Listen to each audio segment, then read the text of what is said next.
roll real quick. Okay, thank you.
Good morning, everyone.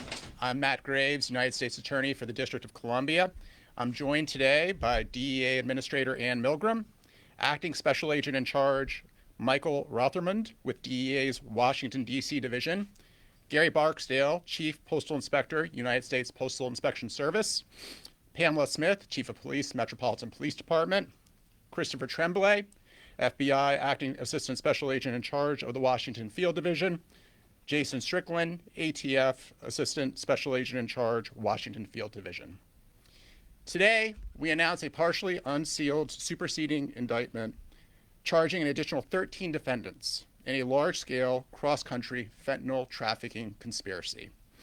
As of this morning, I can share that we have in custody 23 defendants named in this indictment. Among them, 14 from our region and 9 from California.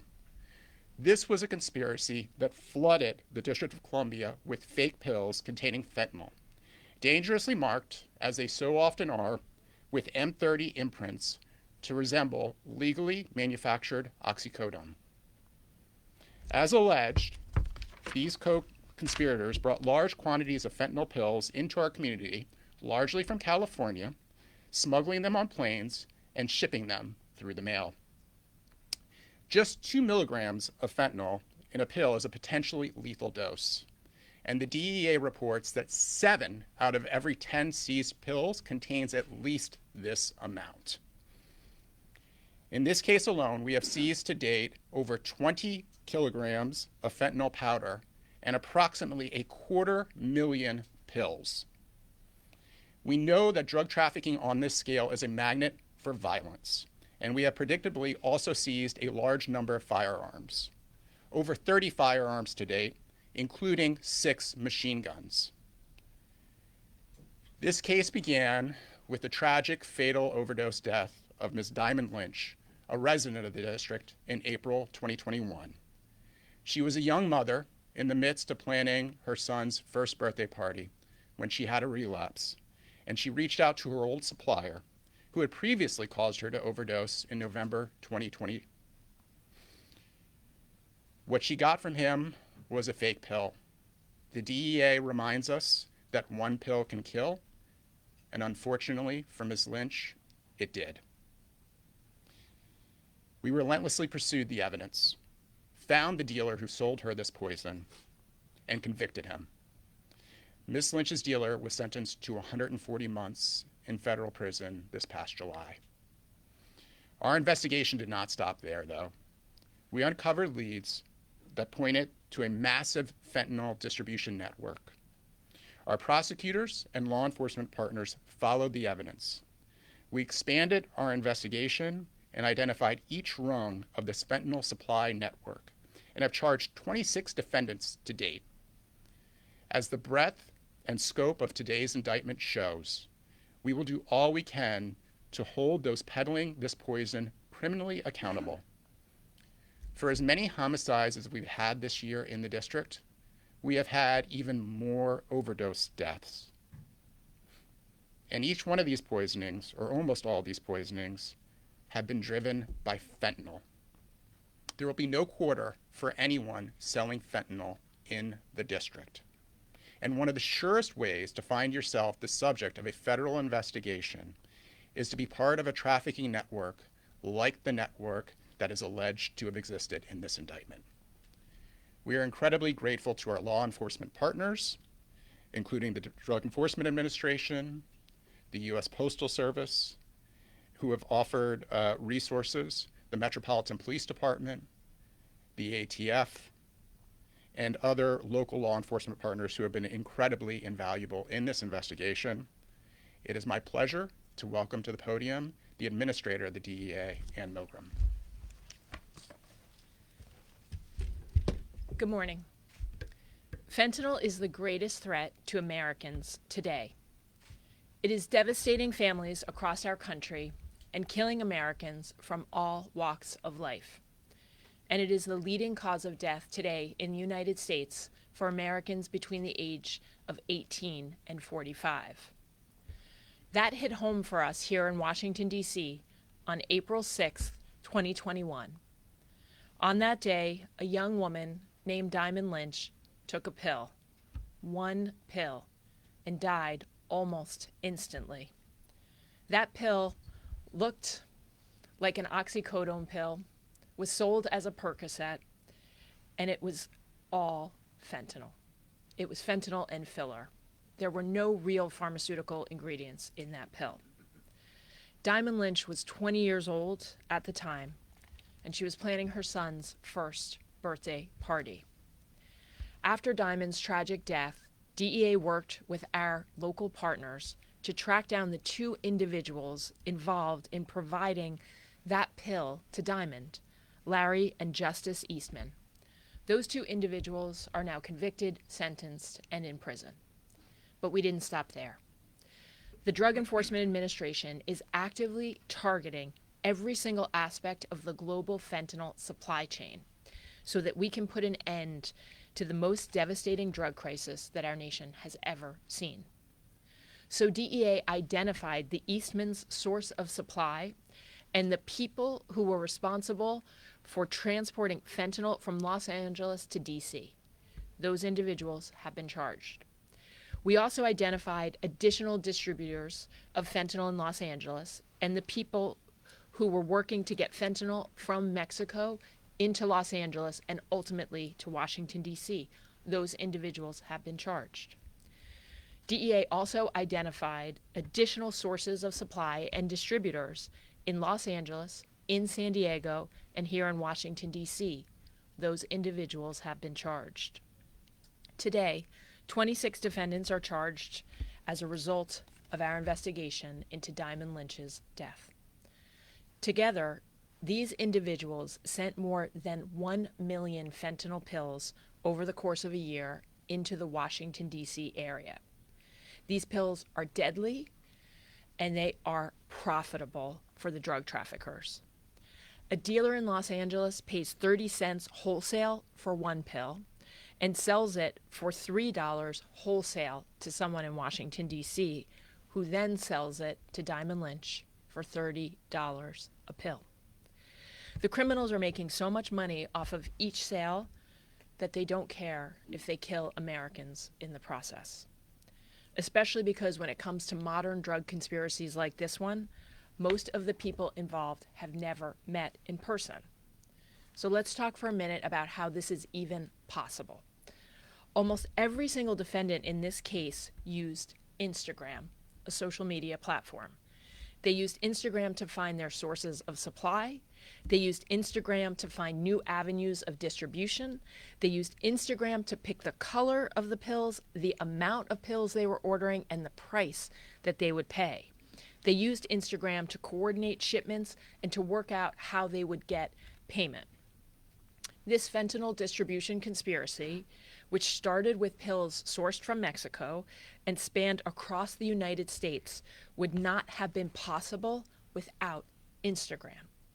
By the same token, these indictments, these arrests, and our ability to dismantle this conspiracy would not have been possible without lawful access to those Instagram messages. Thanks to the hard work of our law enforcement team and the prosecutors in the U.S. Attorney's Office, DEA and our partners were able to obtain court orders search warrants and to build out a case that pursued every single aspect of this network. But this kind of work to protect the public will become increasingly difficult, if not impossible, if social media companies implement warrant-proof end-to-end encryption that simply turns off the lights and looks the other way, while criminals use these platforms to spread poison in our communities.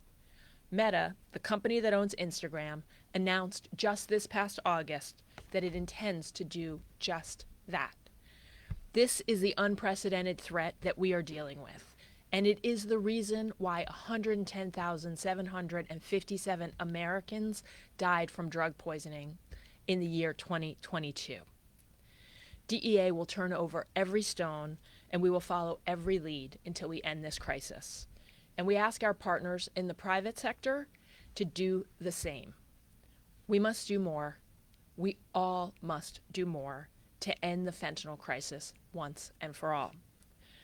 I want to thank the men and women of DEA's Washington, D.C. Field Division, the Los Angeles Field Division, the San Diego Field Division.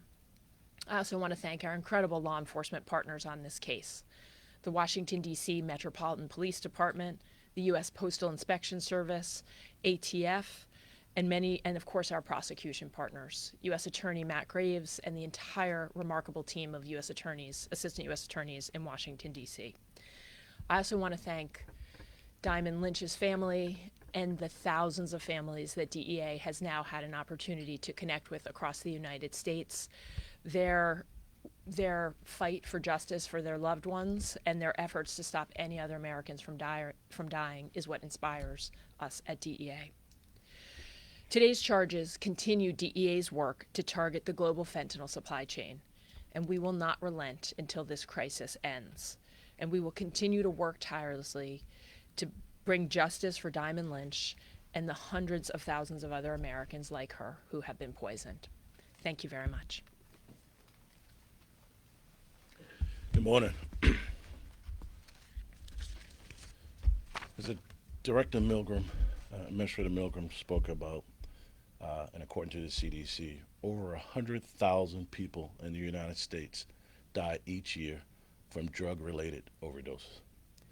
These deaths are caused by illicit drugs and opioids, and fentanyl is at the top of that list. The United States Postal Inspection Service is committed to removing these poisons from the U.S. mail and in turn, our communities. Day in and day out, the men and women of the Postal Inspection Service, along with our federal, state, local partners, work to keep our communities safe. When postal inspectors and our federal local partners coordinate, criminals beware. This operation ended a large drug trafficking organization that stretched from San Diego, Los Angeles, Southern California area, across the country to the Washington, D.C. region. These indicted suppliers and distributors targeted by Operation Blues Brothers sold and shipped fentanyl, exploiting the U.S. mail and other carriers. When they use the mail for these transactions, they create hazards for postal employees and threaten the integrity of a postal network that hundreds of millions of people in the U.S. and across the globe depend on every day. The safety and security of Postal Service employees, customers, and the U.S. mail are the core of our mission. These indictments announced today are a significant milestone in a 2-year joint OCDETF investigation called Blues Brothers. Postal inspectors' unique investigative capabilities were instrumental in the fight against narcotics trafficking in this case.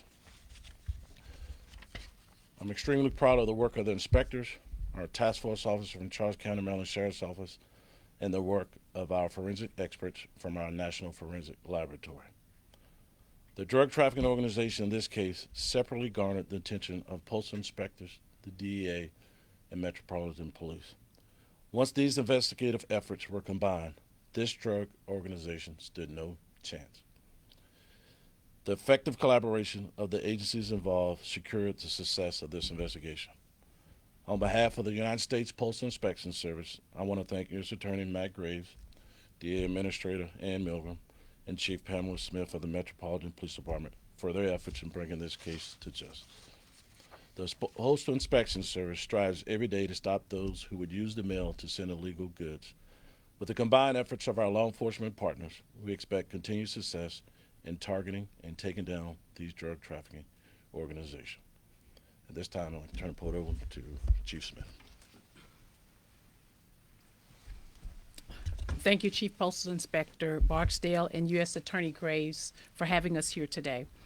The results of these arrests and the takedown of a fentanyl distribution conspiracy that spanned from California to Washington, D.C., was the result of collective efforts of our local, state, and federal law enforcement partners. From the MPD members who first started investigating the fentanyl poisoning death of Ms. Diamond Lynch on April 6, 2021, to where we are today, was only because of the dedication, commitment, and hard work of MPD's officers and the agents and detectives from the agencies you see up here today, and many more who assisted along the way. The driving mission to come together to investigate and hold people accountable for putting illegal and deadly drugs in our communities is something that we will continue to do to hold people accountable and bring a sense of closure to Ms. Lynch's family and many more who have lost loved ones due to this dangerous drug.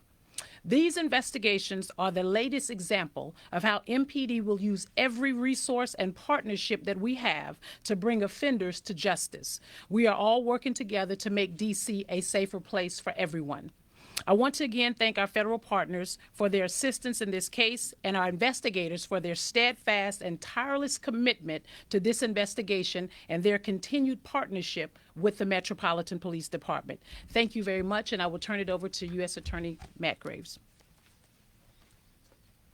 Thank you, Chief Smith. And with that, we have time for a few on-topic questions. If you can just tell us when you're asking your question who the question is directed to, that would be helpful. Thank you. Yes. Yeah, so for you, sir, you had mentioned that DC has had more overdoses than homicides. Do you have the exact numbers on those?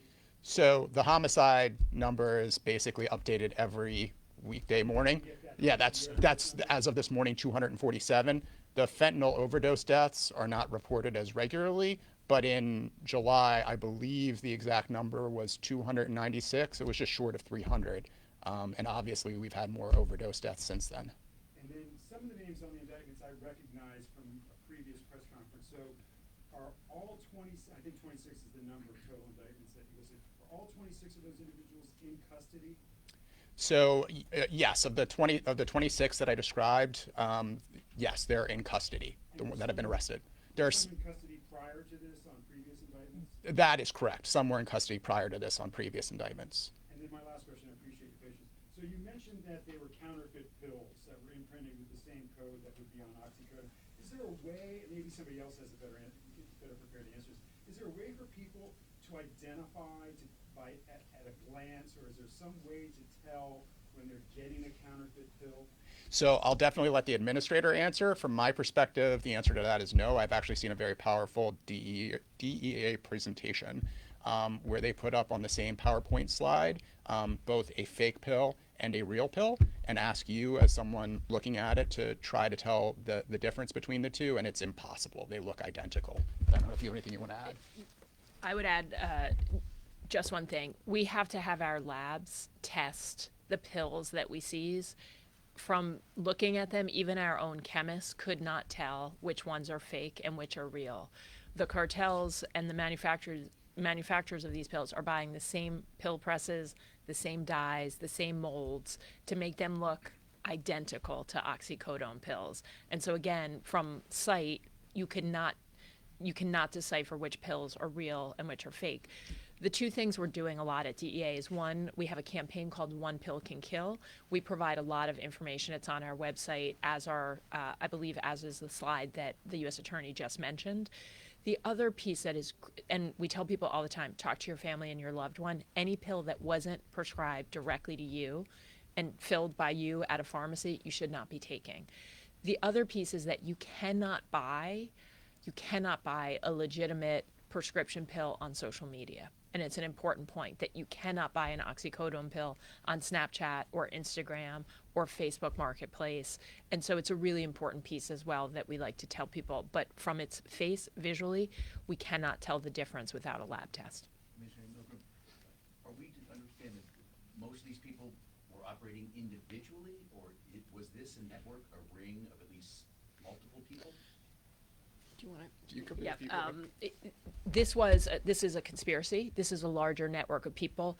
And what we see now in these types of modern conspiracies is that some are directly linked to one another, and then they may have a source of supply, and there's a group of people that are also directly linked to one another. So it's all connected, but in different ways for the different defendants. But they were collectively operating together to bring these pills that contain fentanyl into the Washington, D.C. area. And I'll turn to the U.S. Attorney if you want to add anything. No, nothing to add to that. Yes. Samantha Manning with Fox Media Group, and this may be a question for Mr. Barksdale. Can you elaborate a little bit more on the role of the U.S. Postal Service and the mail? I know we've been seeing a lot of stories throughout the country that are similar, where they're transporting fentanyl in this way. So if you could just talk about the sector. So certainly our mission at the Postal Inspection Service is to provide protection for not only the 600,000 postal employees, but our customers as well. One of the delivery methods, not the only one, of getting fentanyl into our communities has been through the use of the mail of private carriers, and postal inspectors specialize in mail-related investigations. So we work very closely with our state and local partners, and obviously DA and all the DOJ components. Can you talk about what employees are doing to try and spot this in the mail, or anything that regular people? Yeah, I can't go into investigative techniques, but certainly we have a multi-layered strategy utilizing technology, utilizing data more, and still basically old-fashioned investigative work out on the street, use of CIs.